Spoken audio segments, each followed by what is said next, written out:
সকল শিক্ষার্থী, অভিভাবক এবং শিক্ষকদের জ্ঞাতার্থে জানাই, পশ্চিমবঙ্গ মধ্যশিক্ষা পর্ষদ নতুনভাবে এবছর থেকে 2025 সালে হলিস্টিক প্রোগ্রেস রিপোর্ট কার্ড বা HPC শুরু করছে।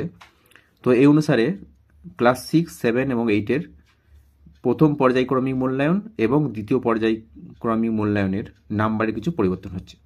কীরকম না, প্রথম পর্যায়ক্রমিক মূল্যায়নে আগে পরীক্ষা হতো 15 নম্বরের, সেটা হবে ফুল মার্কস 30, তাহলে 15 পরিবর্তে 30 হবে।